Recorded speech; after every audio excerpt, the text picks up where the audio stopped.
All right. So I'd like to take a minute or two and talk about racial and ethnic stratification and social mobility.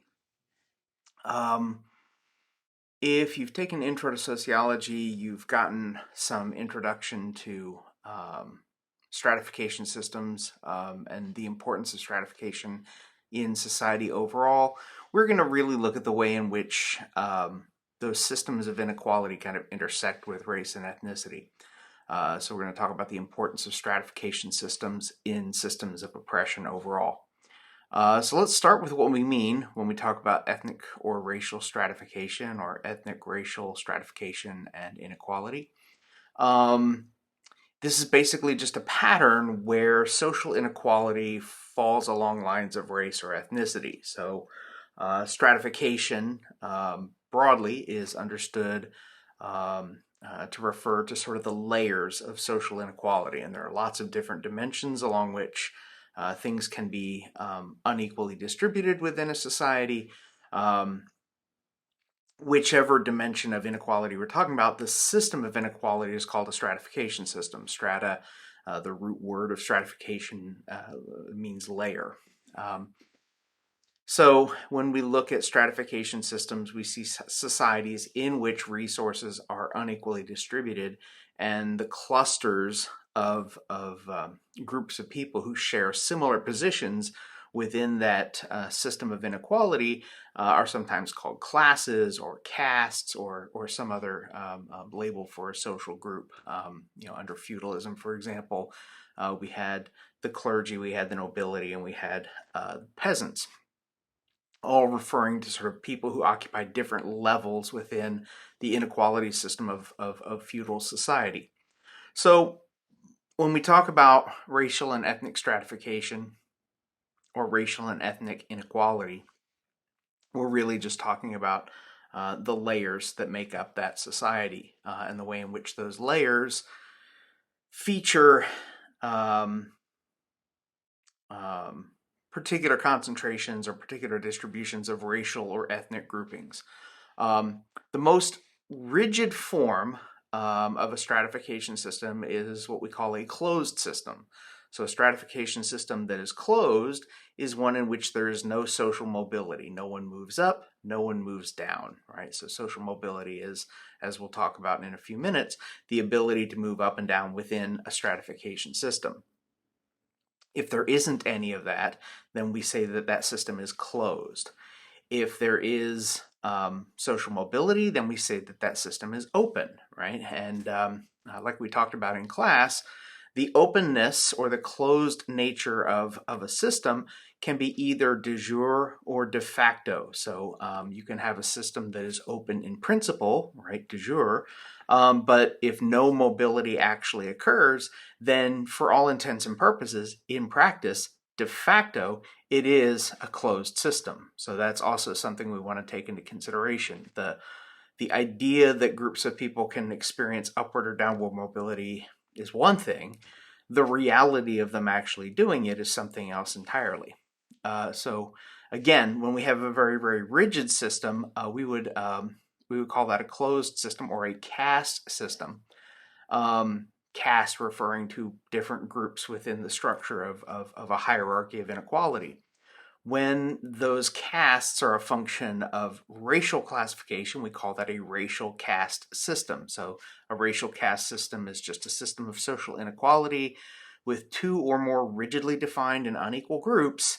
Membership in these groups is determined by birth, and thus it's passed from generation to generation. Since you don't change your race, you don't change your caste. So we would say, for example, in the United States, chattel slavery, which comes into being as a system of practice in the 1700s.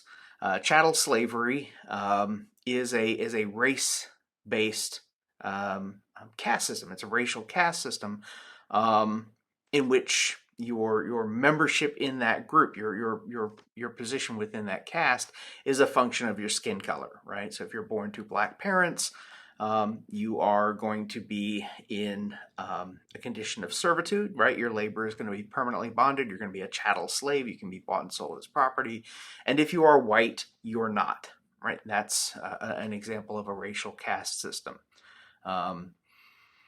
Apartheid era South Africa is a really good example of a racial caste system, right? So those kinds of systems in which your position within a society's hierarchy of equality or inequality is a function of your race and determines your social and political and economic circumstances. That's a racial caste system. A class system is one in which there are loosely defined unequal groups. Still, we got inequality, but the unequal groups don't have to be composed of any particular constituency. In other words, the ability for people to move in and out of these groups is present. So you can move up or you can move down within that hierarchy of inequality. This is nominally what we have in the United States, right? We don't have a caste system in the 21st century in the United States. We have, at least in principle, a social class system in which people, say, for example, born into the working class could end up in the middle class or the upper class. People born into the upper class could, at least in principle, end up in the middle class or the lower class. So those groupings exist, right? We still have the inequality within society, but the constitution, the makeup of those particular groups is not fixed. It's not a function of your race, per se. It isn't a function of your circumstances, the circumstances of your birth. A child born to working class parents can become something other than working class. A child born to middle class parents could become something other than middle class. That's only possible, of course, in a system that is open, at least in principle. And we call those systems class systems. Now, most of the time, when we look at a social class system like we have in the United States, one's position within that hierarchy is going to be a function of, usually is going to be a function of what we call socioeconomic status. So when most people think of social class in the United States, they think of socioeconomic status, which is sometimes we just call it SES because it's a little easier to say than socioeconomic status. But it's a function of a couple of different measures, right? So income, right? How much do you earn? Wealth, right? What's the total value of all the things you own? And occupational prestige, right? What does society think of what you do for a living? So moderately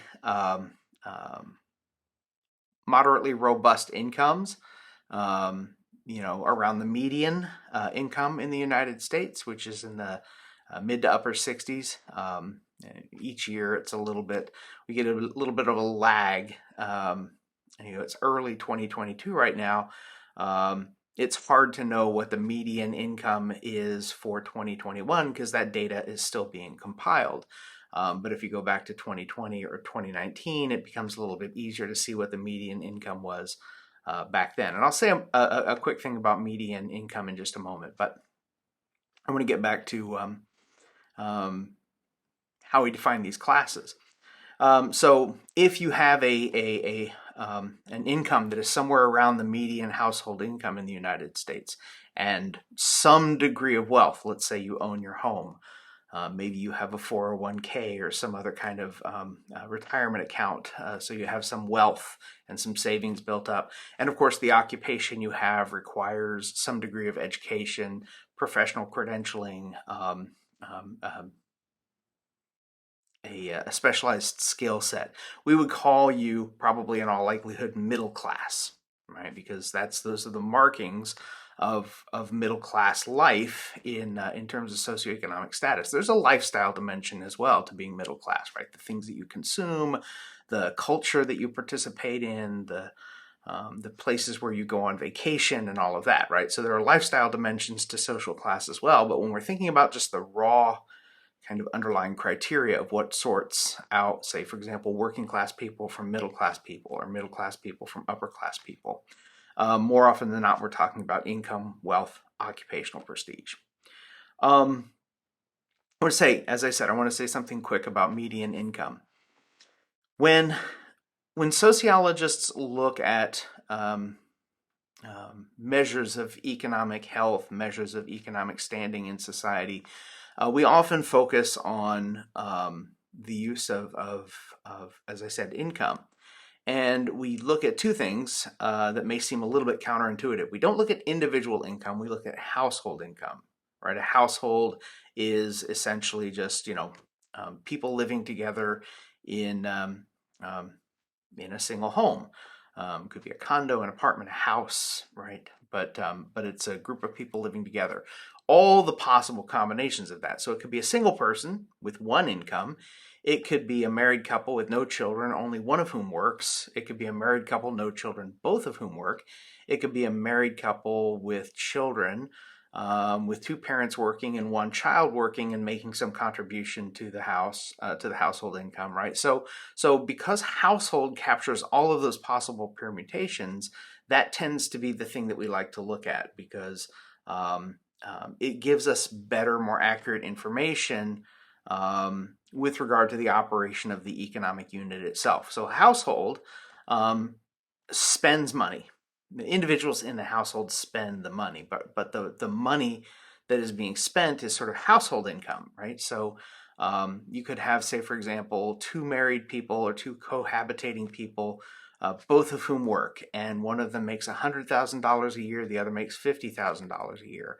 In almost every single case, I'm sure there's probably a couple of exceptions out there, but in almost every single case, that household spends money from a budget of $150,000, right? It isn't like the person who earns $100,000 gets twice as much, floor space in the home as the person who's only earning $50,000. It's not like the person who's earning the $100,000 gets twice as much food or twice as much hot water in a shower in the morning, right? So the household operates as a kind of unified economic entity. And so it doesn't make sense to look at individual income because individual income doesn't really work that way in terms of its impact on the economy. It's household income that's really, really important.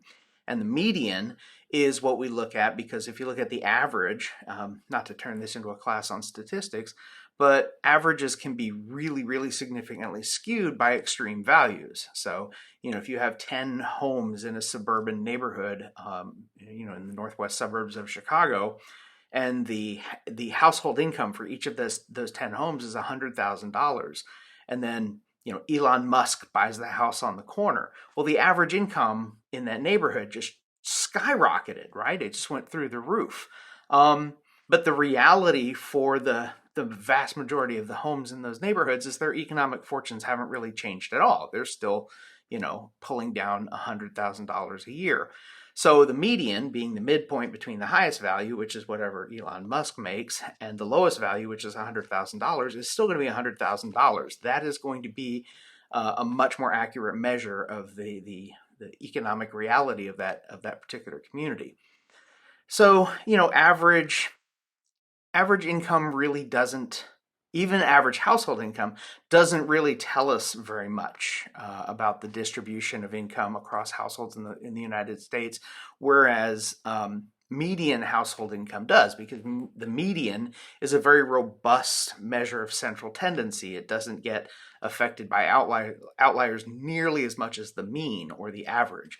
And so when you look at measures of central tendency, right, mean, median, and mode, median tends to be the one that economists who are looking for sort of broad patterns, that's the thing that they tend to focus on the most, in part because, again, in a society where there are some very, very, very extreme outliers in terms of income and wealth, looking at the average is going to give us a very distorted picture. So that's why we use that measure, and that's why we measure households.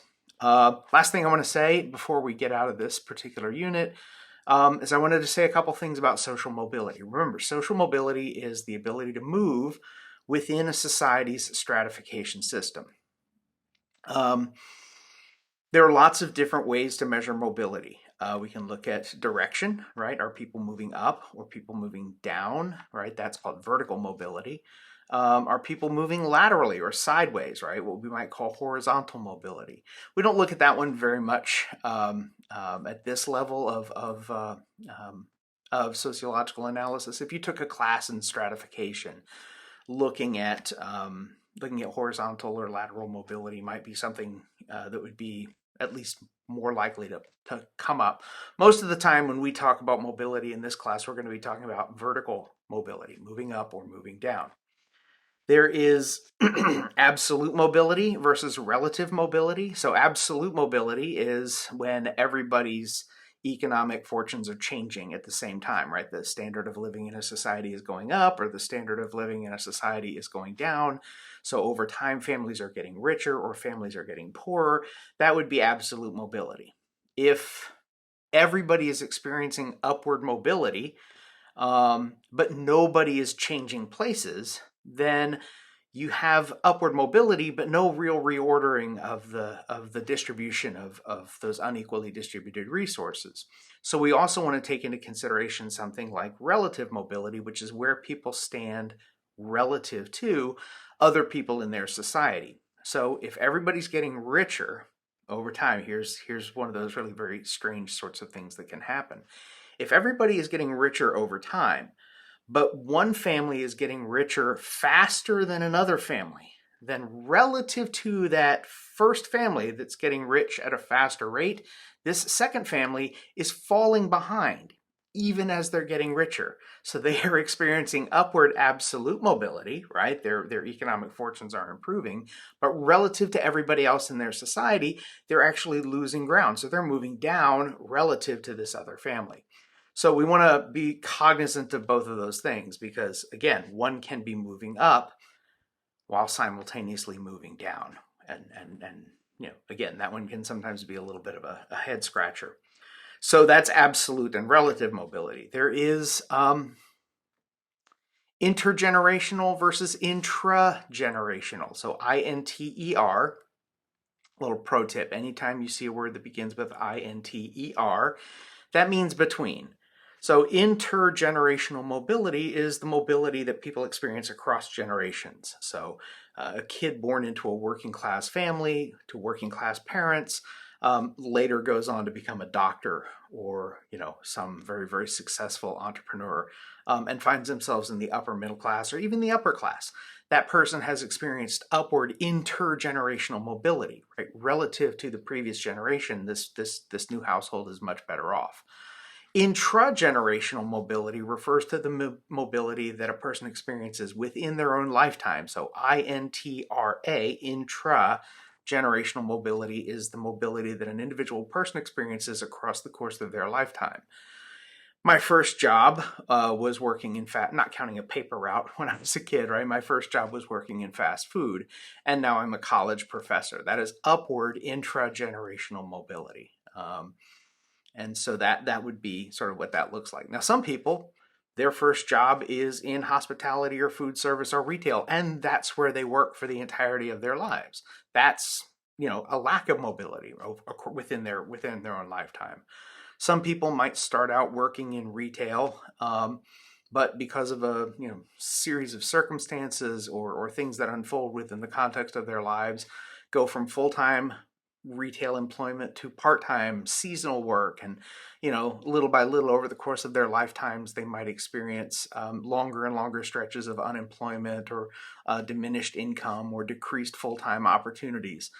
Some people might become homeless, right? And they're experiencing downward intragenerational mobility. So we always think of people, the first job you get in high school or maybe right after high school in working in a clothing store or a movie theater or a restaurant or a fast food place, that it always gets better. But that isn't necessarily always the case. Sometimes, right, circumstances move people in the other direction.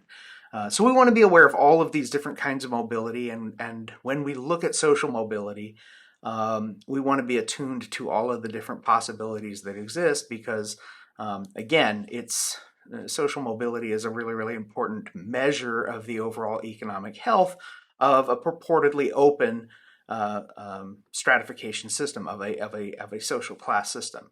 So if there is no social mobility, then that system is not being sorted and organized according to the abilities and the skills of the people within that system making contributions. And so we look at a system that is for all intents and purposes closed, and we would say that that's a very unhealthy social class system, bordering on something that isn't social class anymore, but maybe more of like a caste system.